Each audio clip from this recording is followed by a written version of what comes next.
तो क्लास 12 का paper leak करने के बाद क्लास 10th वाले बच्चों का भी कहना था कि प्लीज भैया हम लोगों का साइंस का पेपर भी लीक करो, ऐसे क्वेश्चंस हमें बताओ जो कि मेरे बोर्ड के अंदर हूबहू फंसे और मैं भी 95% फोड़ सकूं। तो ये लो तुम्हारा भी क्वेश्चन पेपर लीक किया।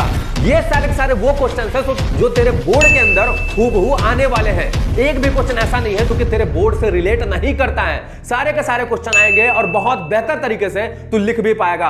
और देख, पहली बात तू सोच रहा होगा कि ऐसे ही नहीं, इन सारे क्वेश्चंस को करके बहुत सारे बच्चों ने 95% तक फोड़ा है। ये 5 साल का अनुभव मेरा बोलता है। तो इतना बात समझ के तेरे को कुछ नहीं करना, कॉपी पेन निकालना है और बस एकदम दिमाग लगाना है और सारे के सारे क्वेश्चंस को क्या करना है, कॉपी करना चालू करना है। और बीच बीच में मैं ऐसे आपको टिप्स एंड ट्रिक्स बताऊंगा जो कि बहुत ही बेहतर काम आएंगे आपके बोर्ड एग्जाम में। और तो विश्वास नहीं करेगा, बच्चों ने मतलब क्या बताऊं, बहुत सारे बच्चों ने बहुत सारा प्यार दिया है। इस तरीके से बोला है कि मतलब क्या बताऊं, मतलब जो बताया गया वही फंसा। पिछले साल भी और इस साल भी वही रिस्पांस के साथ मैं फिर उतरा हूं आपके सामने कि नहीं, 95% मेरे छोटे छोटे भाई बहन फोड़ेंगे। इसका मतलब फोड़ेंगे तो फोड़ेंगे, वो भी 100%। एक भी क्वेश्चन अलग से नहीं आने वाला, सारा का सारा क्वेश्चन यही आपको तैयार करना है। तो कॉपी पेन निकालो और लिखना चालू कर दो और मन में बस एक चीज रखना कि 95 से नीचे तो फोड़ना नहीं है। और सारे के सारे क्वेश्चंस यही तैयार करने हैं और बहुत शानदार तरीके से तैयार करने हैं, बार बार लिख करके तैयार करना है सारा का सारा क्वेश्चन। तो चल अब तेरे जलज भैया स्टार्ट करते हैं। चलो, हमारा जो पहला चैप्टर है वो उस चैप्टर का नाम है रासायनिक अभिक्रिया। और इसमें से मात्र का मतलब मात्र तुझे 6 रिएक्शन तैयार करने, 6 से 7 रिएक्शन तैयार करना, पूरा तेरा चैप्टर कंप्लीट, कोई भी प्रॉब्लम नहीं। देख यहां पर पहली बात संयोजन अभिक्रिया। इसमें जो संयोजन अभिक्रिया में ये जो रिएक्शन है ना, ये अक्सर पूछा जाता है ईच एंड एवरी एग्जाम में आपके, मतलब बोर्ड एग्जाम की बात कर रहे हैं भाई साहब, हम लोग अल्लू जल्लू एग्जाम की नहीं बात कर रहे हैं। और यहां पर दूसरा बात कि जो ये वाला CO मतलब कि जो कैल्शियम ऑक्साइड वाला रिएक्शन होता है जो वाटर के साथ रिएक्ट करता है और जाहिर सी बात है कैल्शियम हाइड्रोक्साइड बनता है। जो अरे भाई साहब, कैल्शियम ऑक्साइड का मतलब नहीं चूना, जो घर पे तू लाता है पाउडर, वो पाउडर है ये, ठीक। और पानी के साथ जब तू घोल देता है तो जो घोल करके मिलता है वो क्या हो जाता है, जाहिर सी बात है कैल्शियम हाइड्रोक्साइड बन जाता है, यानी पेंट जब तू करता है। और वही फिर कार्बन डाइऑक्साइड के साथ रिएक्ट करके फिर क्या बना लेता है, जाहिर सी बात है कैल्शियम कार्बोनेट बना लेता है। तो यही सारे क्वेश्चन। और वियोजन यानी अपघटन अभिक्रिया, ये भी इसका तू रिएक्शन कौन सा तैयार करेगा, फेरस सल्फेट वाला और फेरस ऑक्साइड वाला। मतलब फेरस सल्फेट का जब रिएक्शन कराते हैं उसमें मतलब इसको जब गर्म करते हैं तो क्या बनता है, फेरस सल्फेट बनता है, सल्फर डाइऑक्साइड, सल्फर ट्राइऑक्साइड बनता है। इसके बाद इसमें क्रियाकलाप यानी एक्टिविटी भी तुझे तैयार करना है। कौन सा, तो जल का वैद्युत अपघटन किस तरीके से किया जाता है उसका 1.7 वाला एक्टिविटी तैयार करना है, जो कि तेरे एनसीईआरटी बुक के अंदर तेरे को मिल जाएंगे। उसके बाद क्या, विस्थापन अभिक्रिया। विस्थापन में अभिक्रिया में आयरन वाला कॉपर सल्फेट के साथ जब रिएक्ट कराया जाता है, जाहिर सी बात है यहां पर जो आयरन मोस्ट पावरफुल एलिमेंट क्या कर देता है, इस कॉपर को रिप्लेस कर देता है, हटा देता है और क्या बन जाता है, फेरस सल्फेट बन जाता है। आगे और भी कॉपर बाहर निकल जाए, जाहिर सी बात है कॉपर थोड़ा कम ताकतवर है भाई, और ज्यादा मजबूत ताकतवर वाले हटा देते हैं। चलो आगे, अब आगे द्विविस्थापन अभिक्रिया। द्विविस्थापन अभिक्रिया में क्या करते हैं, जाहिर सी बात है सोडियम सल्फेट जब रिएक्ट करता है क्या किससे, बेरियम क्लोराइड से, तो यहां पर यह हमारा पूरा प्रोडक्ट बनता है। इसके लिए तुझे थोड़ा सा मैं इसको नीचे कर दूं ताकि बेटर तरीके से तुझे दिख पाए। हाँ, ये वाला क्या इतना बात समझ में आ रहा है। अब आगे अगर देखा जाए, आगे कौन सा था, देखो उपचयन एवं अपचयन, इससे भी क्वेश्चन पूछे जाते हैं। सो तुझे इसका भी पूरा डेफिनेशन, इनके डेफिनेशन भी तैयार कर लेना भाई, कितने ज्यादा हैं, बहुत छोटे छोटे डेफिनेशन होते हैं, है ना। तो ये उपचयन और अपचयन ये तुझे तैयार करना है, इनके डेफिनेशंस के क्या होते हैं। और एग्जांपल के तौर पर देखिए एक फेमस इक्वेशन है, इसमें तेरे को दोनों दिख जाएंगे, यानी अपचयन उपचयन भी दिख जाएगा, अपचयन भी जाएगा। कॉपर ऑक्साइड और कॉपर के साथ क्या हो रहा है, जाहिर सी बात है अपचयन करा रहा है, और उपचयन किसके साथ, हाइड्रोजन क्या कर रहा है, उपचयन कर रहा है। क्या इतना बात समझ में आ रहा है। दूसरा संक्षारण, कोरोजन संक्षारण और विकृत गंधिता, इसको भी आपको क्या करना है बेटा, तैयार करना है। उसके बाद अगर हम चैप्टर नंबर 2 की बात करें तो जाहिर सी बात है अम्ल क्षार और लवण, यहां पर देखो, अब अम्ल क्षार लवण में तुझे ये नहीं कि अम्ल खट्टे होते हैं ऐसे ऐसे और क्षार मतलब कि क्या कड़वे होते हैं ऐसा, क्षार क्या होते हैं, कड़वे होते हैं ऐसे डेफिनेशन नहीं आते एग्जाम में। कैसे एग्जाम में डेफिनेशन आते हैं भैया मेरे? तो तेरा बेटा ऐसे डेफिनेशन आते हैं कि H पॉजिटिव आयन और OH नेगेटिव आयन के आधार पर तुझे अम्ल क्षार और लवण की परिभाषा याद करनी। छोटे छोटे परिभाषा होते हैं तो तू इसे तैयार करेगा। और कुछ आर्टिफिशियल जो हमारे एसिड्स होते हैं यानी जो हमारे अम्ल होते हैं उसके नाम याद कर लेना, कुछ आर्टिफिशियल और कुछ नेचुरल भी एसिड्स होते हैं। तो ये सारे सारे तुझे तैयार होने चाहिए। साथ में जैसे कि नींबू के अंदर कौन सा एसिड पाया जाता है, और मान लो क्या कहते हैं कि जो हमारा वो होता है भाई साहब कौन, दूध, उसके अंदर कौन सा एसिड पाया जाता है, हमारे मूत्र में कौन सा एसिड पाया जाता है, लार में कौन सा एसिड पाया जाता है। तो सारे की सारी चीजें आपको पता होनी चाहिए। मूत्र ऐसा बेसिक नेचर का होता है। कमेंट बॉक्स में बताना जरूर कि मूत्र कौन सा एसिडिक होता है कि बेसिक होता है, ठीक ना। ये साला पूरा ये फंस जा रहा है बेटा, कौन ये मतलब हेडफोन, सॉरी। देखो पीएच पैमाना, पीएच पैमाने की बार बात करें तो पीएच पैमाना, पीएच पैमाने के बारे में आप पूरा पूरा अध्ययन करोगे। और जास्ट में पीएच वैल्यू सबके कुछ न कुछ होते हैं पॉइंट, मतलब कि किसी का 0.3, किसी का 3 होता है, किसी का 5 होता है, किसी का 7 होता है, किसी का 7 से ज्यादा होता है। तो ये पीएच वैल्यू तेरे को तैयार होना चाहिए, ठीक ना।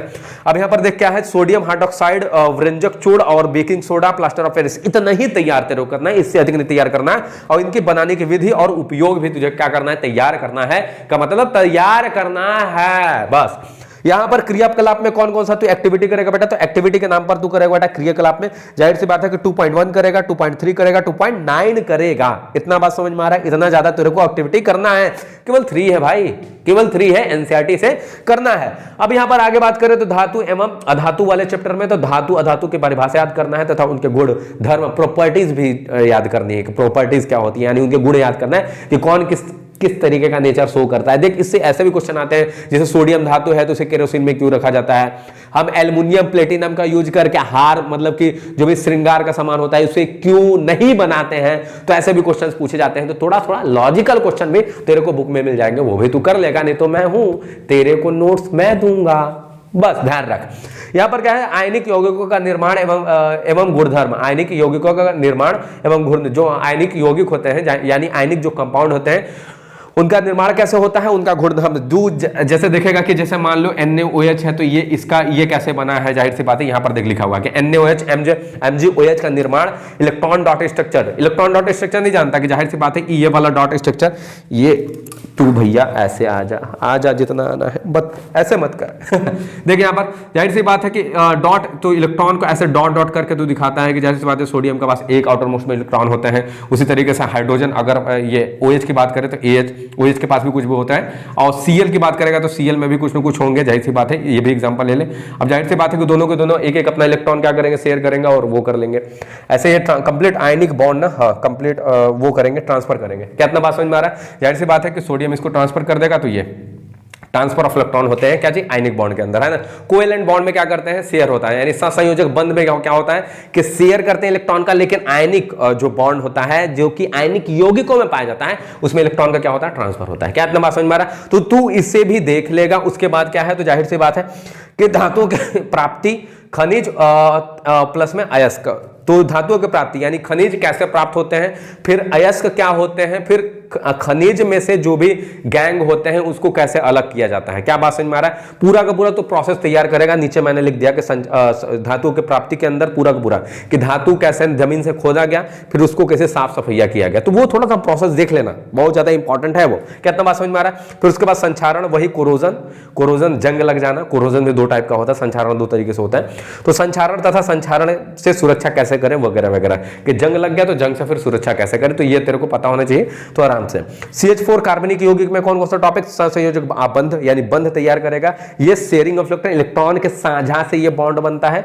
ये ट्रांसफर से बॉन्ड बनता है ना। एक इलेक्ट्रॉन टोटली ट्रांसफर कर देता है, जैसे सोडियम है तो बोलेगा ले बेटा ले, लेकिन अगर सहसंयोजक बंध बोल रहा है तो बोलेगा ना ना ना देंगे नहीं, तू भी अपन बीच में रख, हम अपन बीच में रखा और दोनों को साझा कर लिया जाए, ऐसा होता है, ठीक ना। कार्बन के अपरूप में भी तू तैयार करेगा, जाहिर सी बात है संतृप्त तथा असंतृप्त कार्बनिक यौगिक भी तू तैयार करेगा। तो इस तरीके से ये सारे टॉपिक तू तैयार करेगा।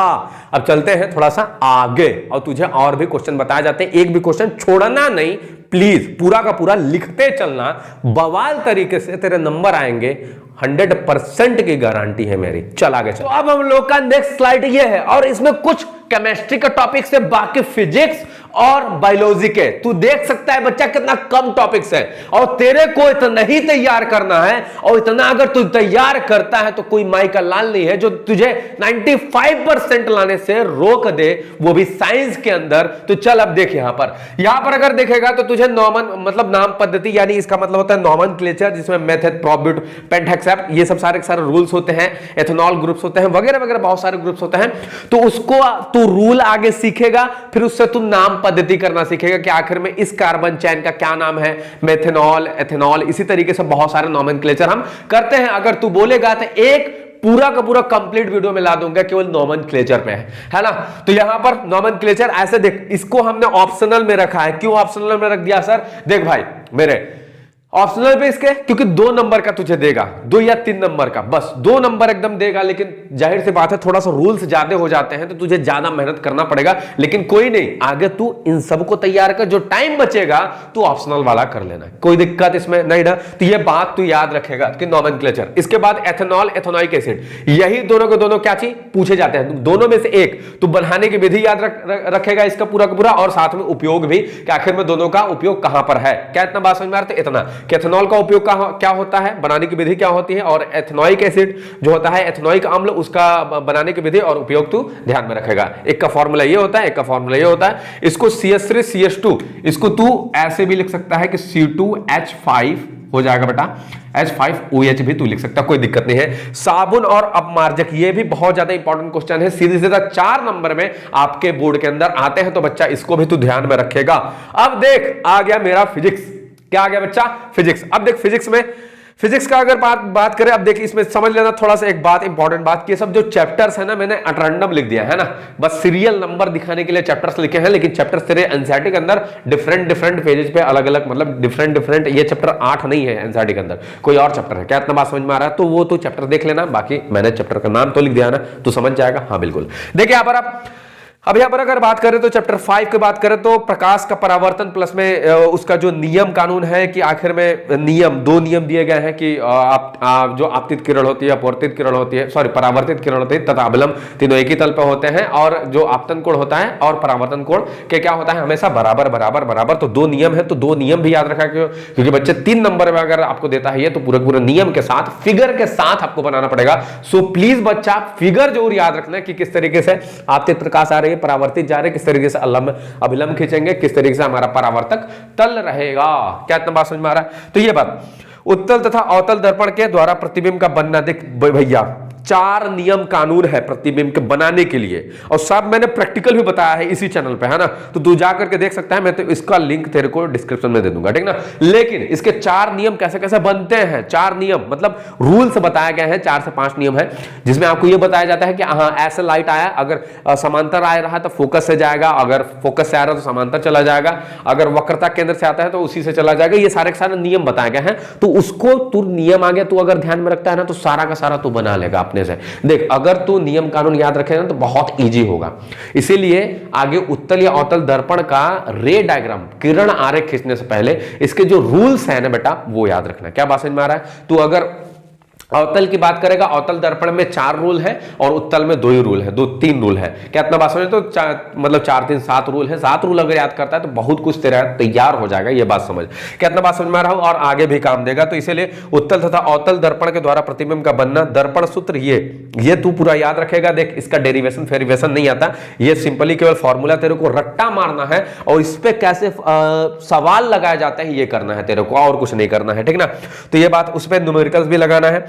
प्रकाश का अपवर्तन प्लस में नियम, उत्तल तथा अवतल दर्पण, प्रकाश का अपवर्तन तथा नियम। देख अपवर्तन तैयार करना, इसके अंदर 2 नियम दिए हैं, वो भी नियम विद फिगर बहुत ज्यादा महत्वपूर्ण है बच्चा, इस बात को तू ध्यान रखेगा, इतना बात तू ध्यान रखेगा कि फिगर बहुत ही ज्यादा क्या है बेटा, महत्वपूर्ण है।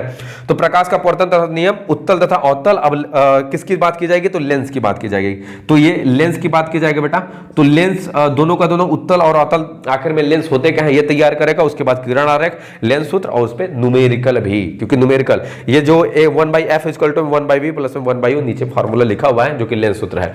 उसके बाद क्या, दृष्टि दोष तू तैयार करेगा, निकट और दूरदृष्टि, बस इतना ही। उसके उसके बाद उसका निवारण और किरण आरेख भी बहुत ज्यादा इंपॉर्टेंट है, क्योंकि देख बोर्ड के अंदर ना कभी भी अगर तू किरण आरेख खींचता है तो उसका अलग एक बात होता है। मैं तुझे टिप्स के नाम पर एक चीज बताता हूं कि तू फिजिक्स के अंदर मतलब टॉपिक के बारे में लैंग्वेज कम लिख, लेकिन तू अगर फिगर बना दिया तो तेरे को जहां पर मान ले 10 लाइन लिखना है, तू 8 लाइन लिख, तब भी तेरा बेहतर से बेहतर नंबर तुझे टीचर देगा 110%। क्योंकि मतलब उतना कोई पढ़ता नहीं है यार। अगर तू भर देगा, आधा आधा कॉपी भर दे रहा है, पेज भर दे रहा है तो उसका कोई मतलब नहीं है। एक अगर टॉपिक दे रहा है 3 नंबर का तो फिगर बना, उसके बारे में 7 से 8 लाइन लिख दे, बस कंट्रोल। क्या बात समझ में आ रहा है? क्योंकि फिगर मैक्सिमम चीजों को क्या कर देता है, एक्सप्लेन कर देता है। और फिगर बनाएगा तो टीचर समझेगा नहीं बच्चा थोड़ा सा इंटेलिजेंट है ना।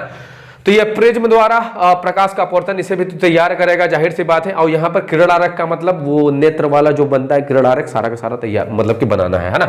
अब देखिए यहाँ पर विद्युत का प्रभाव तथा विद्युत का प्रभाव में ओम का नियम तो तैयार करेगा। इससे पहले विद्युत धारा विभवांतर भी थोड़ा सा परिभाषा उसका देख लेना। होता क्या है, बहुत इजी परिभाषाएं हैं, उनके कुछ फॉर्मूले हैं, बस उसे देख लेना, उसके अलावा कुछ नहीं। और यहाँ पर फिर उस ओम का नियम तैयार करना, V बराबर IR जो है प्रतिरोध प्रतिरोधकता तैयार करना।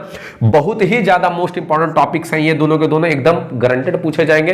इस पे बेटा न्यूमेरिकल्स भी आते हैं, एकदम आएंगे न्यूमेरिकल्स। और प्रतिरोधों का संयोजन पे भी न्यूमेरिकल्स आते हैं। तो ये कुल मिलाकर के तो ध्यान रखेगा कि आखिर में इन पे न्यूमेरिकल्स भी आएंगे। ये तू डेरिवेशन तैयार जरूर कर लेगा कि एक श्रेणी क्रम होता है, एक समांतर क्रम, और उस पे क्या करेगा, फिर डेरिवेशन तैयार करने के बाद उसका कौन सा श्रेणी क्रम कौन सा समांतर क्रम पहचानने की कोशिश करेगा, उस पे क्या लगाएगा, फिर सवाल भी लगाएगा। इतना बात समझ में आ गया। विद्युत धारा का उसमें प्रभाव यानी हीटिंग इफेक्ट ऑफ करंट हम लोग देते हैं नॉइक्रोम, मतलब कि जो घर का हीटर होता है वो जाहिर सी बात है कि भैया जलता है तो हीटिंग इफेक्ट ऑफ करंट को शो कर रहा है। जो हमारा टंगस्टन बल्ब होता है जो कि 10 रुपए वाला बल्ब में लगा रहता है अंदर की ओर, तो टंगस्टन का बल्ब भी हीटिंग इफेक्ट ऑफ करंट को ही शो कर रहा है कि है ना। तो ये कुल मिलाकर बात समझता हूं। धारा का चुंबकीय प्रभाव, अब यहाँ पर धारा के चुंबकीय प्रभाव वाला जो चैप्टर है इसमें से कुछ ही टॉपिक तेरे को तैयार करना है, बाकी सब स्किप कर। कि चुंबकीय क्षेत्र, धारावाही तार के कारण चुंबकीय क्षेत्र, परिनालिका, प्रणालिका के भीतर चुंबकीय क्षेत्र। देख चुंबकीय क्षेत्र आगे तैयार कर लेना कि क्या होता है। धारावाही तार के कारण चुंबकीय क्षेत्र का मतलब एक तार होगा और उसमें अगर तू करंट फ्लो करवाएगा तो उसी को बोलते हैं धारावाही। धारावाही का मतलब करंट फ्लोइंग। तो धारावाही तार ले लिया, करंट फ्लो करवाया तो उसके चारों तरफ वो भी चुंबक बन जाता है, मतलब करंट के अंदर तार फ्लो करवाओ चुंबक बन जाएगा। ये सारा प्रैक्टिकल हमने खुद अपने चैनल पे किया है, तो जाकर को तू देख सकता है, ठीक ना। यहां पर देख परिनालिका के भीतर चुंबकीय क्षेत्र, फ्लेमिंग का बाएं हाथ का नियम, ये सारा का सारा तैयार करेगा। फ्लेमिंग का बाएं हाथ का नियम जरूर तैयार कर लेना। और परिनालिका भी, परिनालिका होता क्या है और परिनालिका के अंदर या बाहर कैसा चुंबकीय क्षेत्र बनता है, अंदर बनता है कि बाहर बनता है, वगैरह वगैरह जो भी चीजें हैं वो तू तैयार करेगा। क्या बात समझ में आ रहा है? अब बात आता है बायोलॉजी। बायोलॉजी बच्चे बहुत ज्यादा बायोलॉजी में, सर बायोलॉजी पढ़ना है हमको, बायोलॉजी में कौन सा चैप्टर, रिप्रोडक्शन पढ़ना है सर। चलो यहाँ पर देखो आप गंदे बच्चे, चैप्टर नंबर 8 जैव प्रक्रम, पोषण, मनुष्य में पोषण, श्वसन और मानव में वहन, मानव में उत्सर्जन, ये सारे टॉपिक्स तेरे को तैयार करने हैं। इतना ही टॉपिक्स तैयार करने, इससे अलावा कुछ नहीं। जंतुओं तथा पौधों में नियंत्रण एवं समन्वय, फिर उसमें कौन सा टॉपिक, तो जंतुओं में नियंत्रण एवं समन्वय, ये पूरा का पूरा एनसीईआरटी में तेरे को पहला टॉपिक ही मिल जाएगा। तंत्रिका तंत्र तैयार करना है, ऐच्छिक तथा अनैच्छिक पेशियां तैयार करनी है, परावर्तिक क्रिया तैयार करना है, बस इतना ही। प्रजनन में कौन सा, तो जाहिर सी बात है जनन, स्वास्थ्य, आवश्यकता तथा परिवार नियोजन की विधियां। देख प्रजनन के अंदर ही तुझे को पूरा का पूरा वो रिप्रोडक्शन, यही रिप्रोडक्शन चैप्टर है हमारा। प्रजनन को ही जाहिर सी बात है इंग्लिश में रिप्रोडक्शन बोलते हैं। तो यही चैप्टर तेरे को तैयार करना है और इसके अंदर केवल एक टॉपिक तैयार करना, क्योंकि तेरे पास, मैं बच्चा जानता हूं तेरे पास टाइम बहुत कम है और तू एकदम बिलखलाया हुआ है कि आखिर में क्या करे। तो कोई दिक्कत नहीं है, ये टॉपिक्स तू तैयार कर। 110% ये सारे टॉपिक्स एकदम एवरी ईयर आए जाते हैं, मतलब हैं और पूछे भी जाते हैं। तो वो कुल मिलाकर के तैयार करेगा तो कोई दिक्कत नहीं होगा। ये क्या बात समझ में, परिवार नियोजन, इसमें तू कॉन्डोम के बारे में जानेगा और भी बहुत सारी चीजों के बारे में, कॉन्डोम के बारे में जानेगा या फिर बहुत सारी चीजों के बारे में, जैसे परिवार नियोजन, यानी परिवार का नियोजन हो सके, परिवार कम से कम हम परिवार में सदस्य आए, इन्हीं के 150 करोड़ ऐसे ही हो गए लिया उस साले क्या हो रहे, पैदा कर दो, फिर फायदा दिक्कत हो जाएगा फिर धरती पर। रिलैक्स। चलो अब आगे देखो बच्चा, तो यहां पर देखो चैप्टर नंबर 11 अनुवांशिकता, इसमें से भी तू दो टॉपिक तो तैयार करेगा। अनुवांशिकता, मेंडल का योगदान और लिंग निर्धारण, ये सारा का सारा देख। अब ये बात समझना कि ये सारे के सारे जो टॉपिक्स है ना, ये सारे टॉपिक्स केवल मेरे थिंकिंग के हिसाब से नहीं है। मैंने बहुत सारे टीचर से बात किया, तब उन्होंने बोला कि नहीं, सही बात, चलो मैं भी आपका सपोर्ट करता हूं और मैं भी आपको बताता हूं कि कौन से टॉपिक्स बहुत ज्यादा पूछे जाते हैं, और बाकी जो प्रीवियस ईयर क्वेश्चंस होते हैं, मैंने 5 साल के लगातार प्रीवियस ईयर क्वेश्चन दिए, तब जाकर ये सारे क्वेश्चंस बनाए गए हैं। तो आज के लिए बस इतना ही बच्चा लोग। फिर बताओ आपको किस पेपर का, मतलब कौन सा सब्जेक्ट का पेपर लीक चाहिए। पूरा का पूरा पेपर आपके सामने ला करके रख दूंगा कुल मिला करके, क्योंकि मेरे कनेक्टिविटी में बहुत सारे टीचर्स हैं जो बहुत मेरी हेल्प करते हैं, मैं उनका करता हूं, और हम लोग दोनों एक दूसरे से जुड़े रहते हैं, तो कोई दिक्कत नहीं होती। तो और सब बढ़िया, ठीक, मजेदार। टेंशन नहीं लेना यार, टेंशन नहीं लेना, दिमाग में टेंशन नहीं चढ़ना चाहिए। केवल इन टॉपिक्स को तैयार कर। जो भी दिक्कत हो कमेंट बॉक्स में लिख, भैया ये इस चीज का दिक्कत हो रहा है, मैं वीडियो जरूर लाऊंगा तेरे लिए, कुल मिला करके। तो इतना जाओ, टॉपिक को तैयार करो और शानदार तरीके से पूरा का पूरा फिगर, डेफिनेशन हो और या फिर डेरिवेशन या फिर मैथ हो, केवल लिख लिख के तैयार कर। 110% की तेरी तैयारी होगी और 95% कोई नहीं रोक सकता। दिमाग में एकदम धसा ले इस चीज को कि 95 से कम मेरे को नहीं लाना है, तो नहीं लाना है। टारगेट लेके चल, और अगर लेके चलेगा कि 60% लाना है, तो बेटा फिर तो गलती हो जाएगा। 95% लेके चल, बहुत बढ़िया नंबर आएगा, बहुत शानदार नंबर आएगा, है ना। तो चलते हैं। हाँ, एक काम और, अगर तेरे को लग रहा होगा कि अगर मेरी थोड़ी मेरी मेहनत है, तो प्लीज इस वीडियो को शेयर कर दे, चैनल को सब्सक्राइब कर ले, वीडियो को लाइक कर दे, अपने दोस्त के पास, अपने मादा मित्र के पास, अपने नर मित्र के पास। कसम होगा तुझे, तू शेयर जरूर करेगा। बाकी तेरे भैया तेरे साथ है। Bye bye.